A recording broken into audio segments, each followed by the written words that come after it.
გამოვედით ესეც ბიზი SPZM 20 კალიბრი დაპირების სამეფო. გამოვედით და ვისურით 9 ნომრებს. 5 ჩოკიდან ეხლა ვისურით 5-იანი და 4-იანი ჩოკიდან. დაბლით არის 5-იანი ჩოკი, მაღლა 4-იანი. ცილინდრი და გაუმჯობესებული ცილინდრი. ჯერ ვიცვით 5-იანი ჩოკიდან, ნიშენია 2 გვიყენია.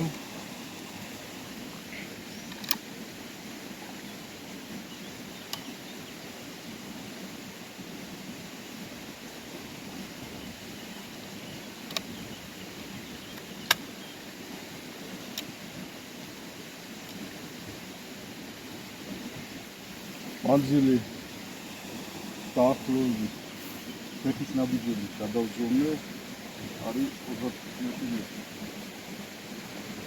აქეთას მარჯვენა ფეხი 5-იანი ჩოკიდან და მე მარცხენა გაუმჯობესებული ცილინდრი არის 4-იანი ჩოკიდან. სამწყერე ვაზნები 9 ნომერი. 5 ჩოკზე გამოვთქვით 9 ნომერი. რადგან წყლის სეზონი მოდის. ანუ მე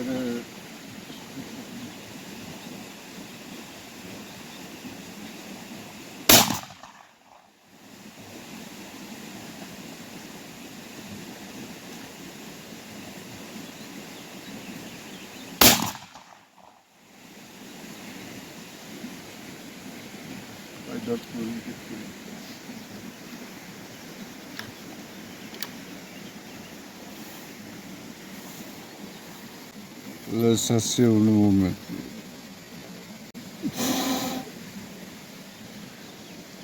Vallahi. Şurada bir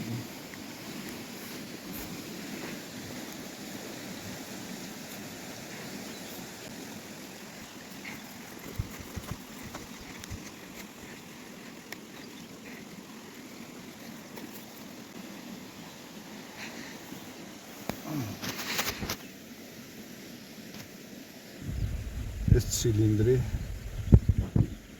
35 მეტრია. ვარებში ხუდრი. ცოტა გაშალა, ცოტა იქითა.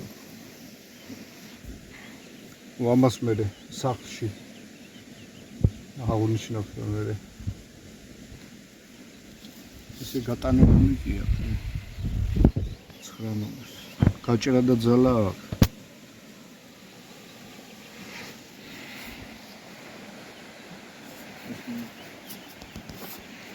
გაუმჯობესებული ცილინდრი. ამას უფრო კაი დაჯგუფება აქვს და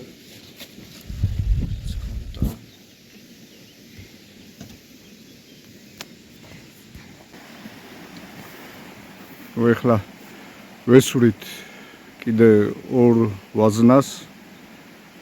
ესე იგი ვისროლეთ ცილინდრი და ნახევარ ცილინდრი 5 ჭრილიანი და 4 ჭრილიანი. ეხლა ვესურით 3 ჭრილიანი და 2 ჭრილიანი. და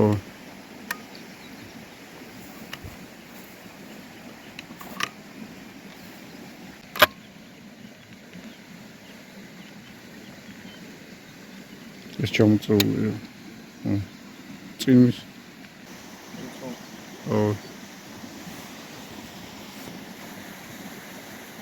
აქეთაც ესრული.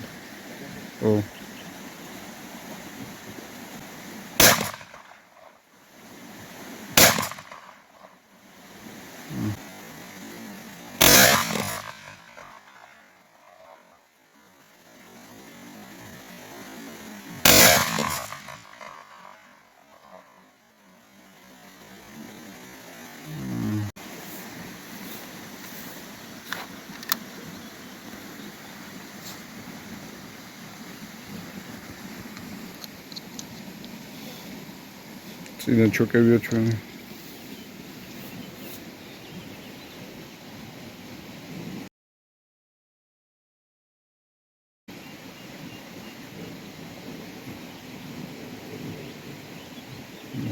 სამჭრელიანი და ორჭრელი. კაი დარტყმა ქონდა რა. ცოტა არ უნდა რა მაგდენ. და ეხლა რაც უფრო ვიცით დიდი და ისა აქვს, მუხტი აქვს. დენთის უფრო გაშლას უწყობს ხელს. მეტი მუხტი. საფანტის გაშლას. ცოტა აქეთ ხარ მოგივიდა, აქეთაც არის გადმოტანე.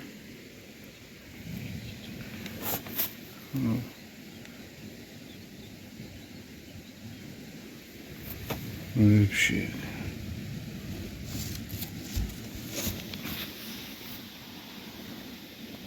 Вообще. Вообще ცოტა ხო აქეთ არის ცოტა. ამაებზე ცეტყვა. ეს ორჭრელიანი. არ ეთყობა მე სახში.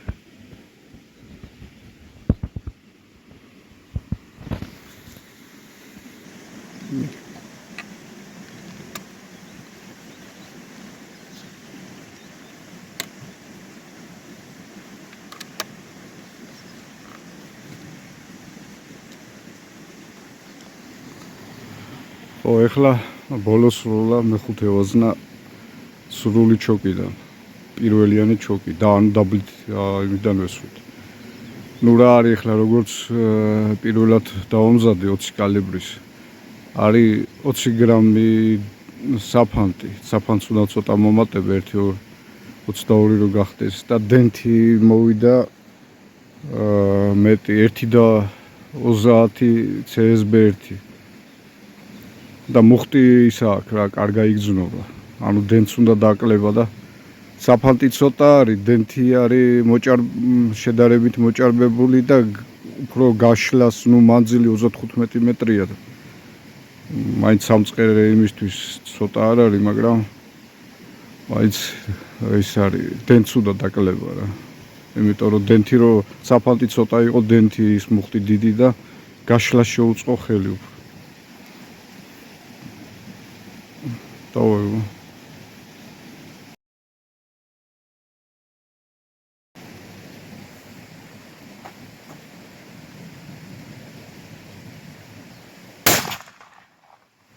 კაი. დარტყმა კაი არა. ო. მაღალი მუხტები მოვიდა. მაინც ის არის CSB1 20 კალიბრისთვის ფიცხია 1.30. დიდი ის არის, მაღალი მუხტია. ნუ ამუშავო და ხელ ახლა გადავტენო, რას დატენილი. აი ეხლა მაღალი მუხტი რო აქვს რა დენს, უფრო გაშლაც უწყობს ხელს საფანტის. არ ჭირდება, ანუ რაც მაქვს დამზადებული, ბევრი არ დავამზადე, ხელ ახლა გადავტენე, დენს უნდა აშკარად კარგად დაკლება.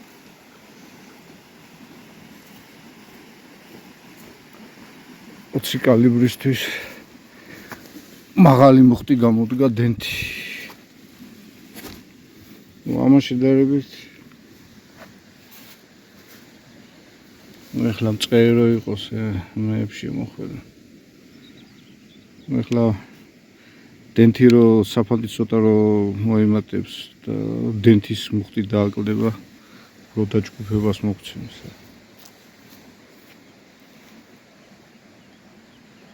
ეს ჩემი დამზადებული ვაზნები არის, რა მეთოდითაც ვამზადებ. ეხლა ვიღაცა ხმას გაიგებს სროლისა და ალბათ ეგონებათ მწყერზე ნადირობენ. ხო. ყოველთვის გადაამოწმეთ ინფორმაცია და ჭორებს ნუ დაუჯერებთ, საცახმას გაიგებთ. ეხლა ზოგი ესეა გასასრულად გამოსული ვაზნებს თითქოს.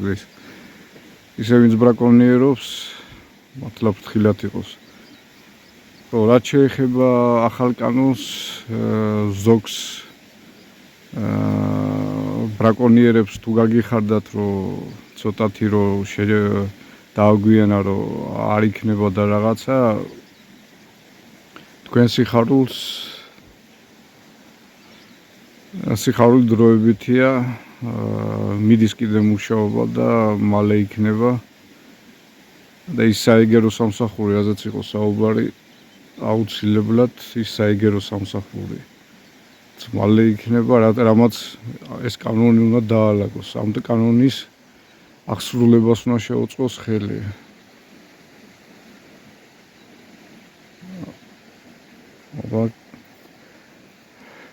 სეზონამდე კიდე ვაზნების 20 კალიბრის ვაზნების დამზადება შემოგთავაზებთ. ესეც წერტილებით აღუნიშნეთ. ეს არის ცილინდრი, ანუ 5 ჭრილიანი ჩოკი, 35 მეტრი. ვასე ესეთი მიტანა გააკეთა ცილინდრმა.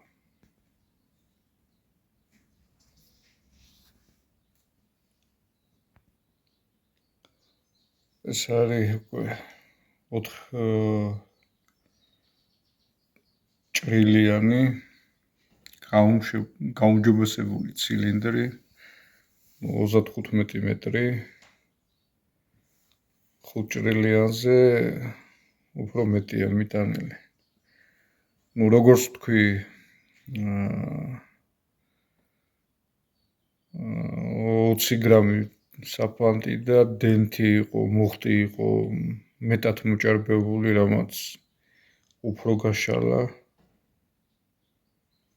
საფანტი, დენც უნდა აშკარად.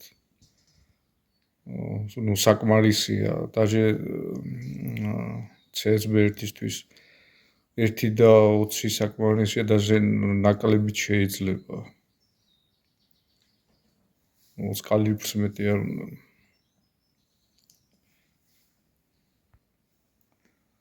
ეს უკვე 3 ჭრილიანი ნახევარჩოკი. ხო, 3 ჭრილიანი რაც შეეხება, იქაც აღუნიშნე, რომ ნასროლი იყო, აქეთ ხარეს მოვიდა. დათამესრულა და ცოტა, აი აქეთ იყო რა, იქით პლასმასის დაშლილი ხარეცხი მანქანა იმას იყო მიყრილი, აქეთ ხარეს კონა ესე გადმოსია რა, აქეთ ხარეს მოვიდა ნასროლი. შედეგი არა უშავს.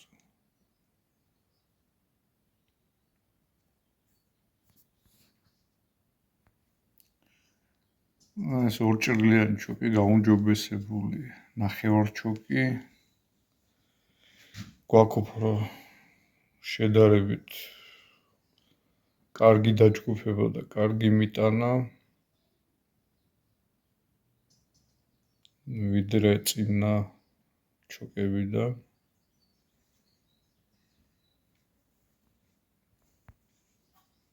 და სრული ჩოკი, ანუ 1 ჭრილიანი ჩოკი.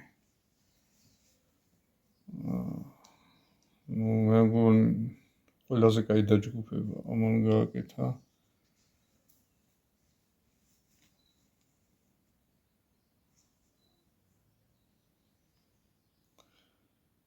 როგორც თქვი, ახლა 20 კალიბრი ახლა შევიძინე და დამზადებას ნენელა ამ ვაზნებს თავისებური დენთის და საფანტის შერჩევა უნდა, არ უნდა დიდი მუხტები და ნელა დავარეგულირებთ რა, დენთს და საფანტს. ხო, მომავლისთვის მერე გამოვწდით უკვე შედარებით მსხვილ საფანტს, 5-3 ნომერი ამ ჩოკებიდან. და ვნახოთ რა შედეგებს მივიღებთ.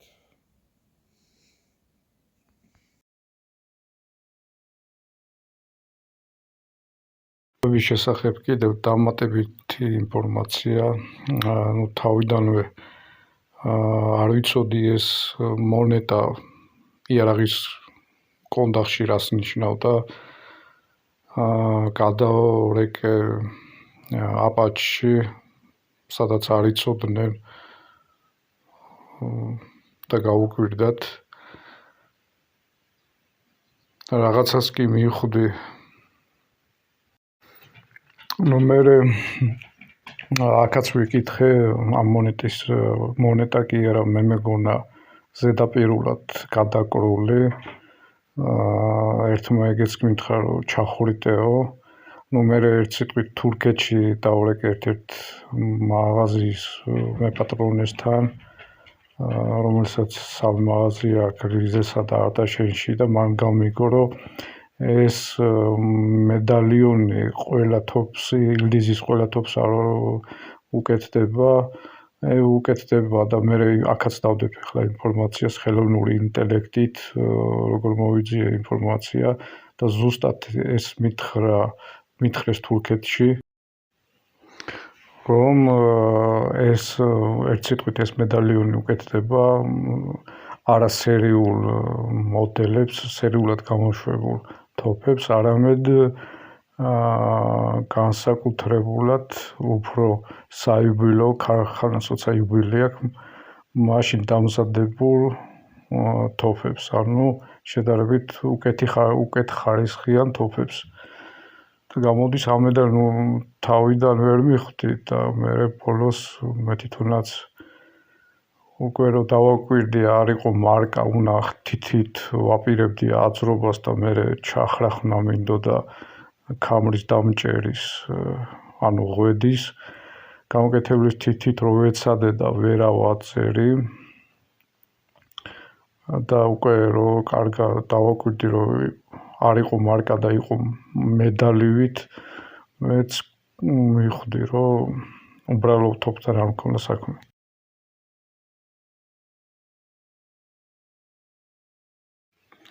აქ ხელოვნური ინტელექტით როგორც მომწერა, ამ ფოტოზე ჩანს, რომ თოფის ჩასმული პატარა მონეტა ან მედალიონი, რომელზეც გამოსახულია ფოთლის მოტივი, ვარსკვლავები, ანუ გარშემო.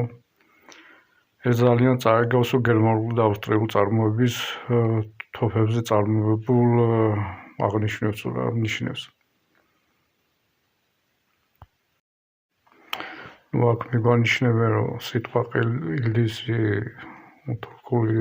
თურქულად ნიშნავს ვარსკვლავს და ძალიან დიდი ალბათობით ეხება თურქულ თოფებს, რომ ილდიზი არმსი თურქული ფოტოზე გამოსახული მონეტა ძალიან გავს ევროცენტსო მონეტა დიზაინი და ვარსკვლავის გარშემო. ეს შეიძლება იყოს მორთულობის ან ტესტირების სერტიფიკატის ან დეკორატიული დეტალის ნაწილი, რომელიც ჩასმულია თოფის ტარში. ეს დეკორაცია სტანდარტულად ითვლება ზოგიერთ მოდელზეო ფოლადის გამოსახულება და ვარსკვლავები შესაძლოა უკავშირდებოდეს ევროპული სტანდარტების ან ესთეტიკის მიბაძვას. ხელოვნური ინტელექტი უნდა თუ გსურთო ზუსტად გავარკვიო რომელ მოდელთან გვაქვს საქმე, ან კონკრეტულ რაც ნიშნავს, რომ გამომიგზავნეო ფოტო ან სურათიო და გავუგზავნე და მე მომწერა რა ზუსტად. მე მომწერა ფოტოზე ჩანს, რომ წრიული მონეტა, ინსერტი, ფოლადის გამოსახულება, მედალზე მუხის ფოთოლი, გარშემო ვარსკვლავი, რაც ევროპის სიმბოლოს წააგავსო, დიდი ალბათობით ეს არის დეკორატიული ელემენტი, ანუ წარმოებლის ხარისხის ნიშანიო. ილდიზის ზოგიერთ მოდელზე ნამდვილად დებსო ასეთ დეკორატიულ დეტალებსო ტარზე, რაც განასხვავებს მათ იაფასიან მასიური წარმოების თოფისგან, რაც გითხარით რა, რაც იქიდან თურქეთიდან მომწერეს, აი ზუსტად ხელოვნურმა ინტელექტობაც ზუსტად იგივე მიპასუხა, რაც თურქეთიდან ერთ-ერთმა იარაღად ცოდნენ და რამდენიმე მაღაზიის მფლობელმა.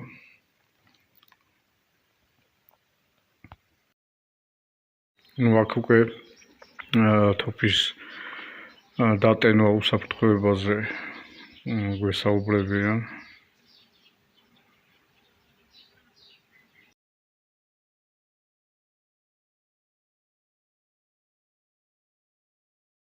აქ წერენ, რომ თურქული ილდიზი იარაღების წარმოებელი კომპანია, რომელიც სპეციალიზდება ნადირობისა და სპორტული გამოყენებისთვის განსაკუთრებული თოფის და გამოირჩევა განსაკუთრებული ფასებით თავის ფასების კატეგორიაში. აქ თურქეთი ქვეყანა, რომელიც ცნობილი გახდა ბოლო წლებში ხელმისაწვდომი და ხარისხიანი იარაღის წარმოებით, რასაც რა თქმა უნდა ვეთანხმებით. იყენებენ ხარისხიან ფოლადის სრულებისთვის ხშირად ჰარდვუდის ან სინთეზურ მასალას ტარისთვისო. ილდიზიო თოფები ზოგადად უფრო იაფია ვიდრე ცნობილი ევროპული ან ამერიკული ბრენდები, ბრაუნინგი, ბერეტა, თუმცა შედარებით კარგი ხარისხით გამოირჩევა. ხელმისაწვდომი ფასი მარტივი საუნდო მექანიზმის შესანიშნავი დამწყებებისთვის. ილდიზი იარაღის ქარხანა არის თურქეთში მდებარე ერთ-ერთი ცნობილი იარაღ-მწარმოებელი კომპანია, რომელიც სპეციალიზდება სანადირო თოფების წარმოებაში. კომპანია დაარსდა ქალაქ ბურსში და მისი სახელი ილდიზ თურქულად ნიშნავს ვარსკვლავს. უკვე წლებია ასოცირდება ხარისხიან და ხელმისაწვდომ სანადირო თოფებთან. იყენებენ სუბუქ და გამძლე მასალებს, მათ შორის ალუმინის, ფოლადის შენადნობებს. მოდელს ახასიათებს ლამაზი ერუდიციული ფერის დეტალები, ხშირად თხილის ან კაკლის ხე. თოფის ნაწილზე ხელით არის შესრულება გრავირება, მაგრამ რასაც უყურებთ, წესით უნდა იყოს მანქანური გრავირება. მიუხედავად იმისა, რომ ილდიზის იაფასიან სეგმენტში ერთ-ერთი ლიდერად ითვლება, თოფების შესრულება და დეტალებზე ყურადღება მაღალია. ისინი ხშირად მიიჩნევენ კარგი ფულის ფასად პოპულარულია ევროპის ბაზარზე, განსაკუთრებით გაერთიანებულ სამეფოში, გერმანიასა და საფრანგეთში. ილდიზის თოფები საქართველოში ზოგიერთ მაღაზიებში ხელმისაწვდომია, მათი ფასები შედარებით დაბალია სხვა ევროპულ ბრენდებთან შედარებით, რაც მათ პოპულარულ არჩევანად აქცევს ახალბედა და მონადირეებსა და მსროლელებში. მისაღები ფასი, სუბუქი და კომფორტული მოხმარება, კარგი ხარისხის შესადარებლად დაბალი ფასად, სხვადასხვა კალიბრი მოდელის არჩევანი. ილდიზის SPZ-ების 20 კალიბრის თოფი არის შესანიშნავი არჩევანი მათთვის, ვინც ეძებს სუბუქ საიმედო და ხელმისაწვდომ თოფს. მისი მახასიათებლები და მომხმარებელთა დადებითი შეფასებით მიუთითებს, რომ იგი იდეალურია როგორც დამწყებებისთვის, ასევე გამოცდილი მონადირეებისა და მსროლელებისთვის. აქ საუბარია მახასიათებლებზე.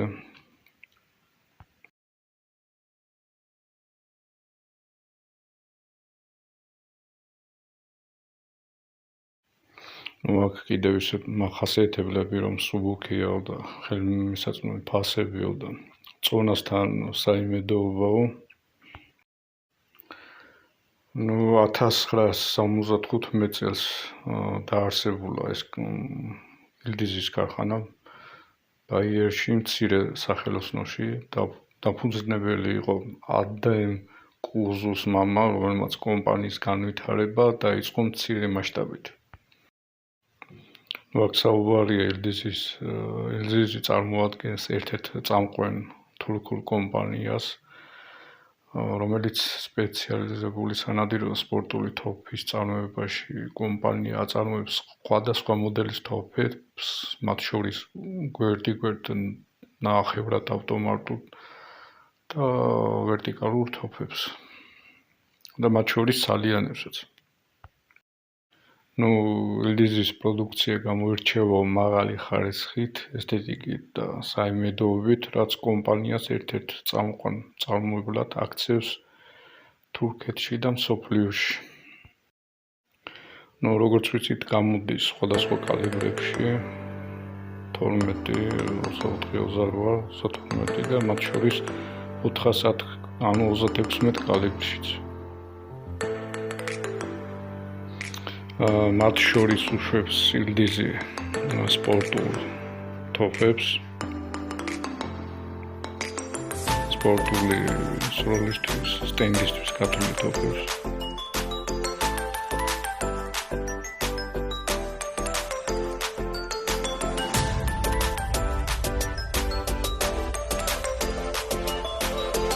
ეს არის მონაცემები, რაც ლულაზე აქვს დატანილი.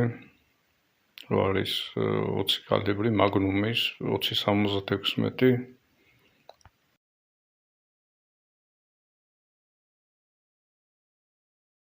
ეს არის ხელოვნური ინტელექტით მოძიებული ინფორმაცია. შევეკითხე ფოლადის საფანზე.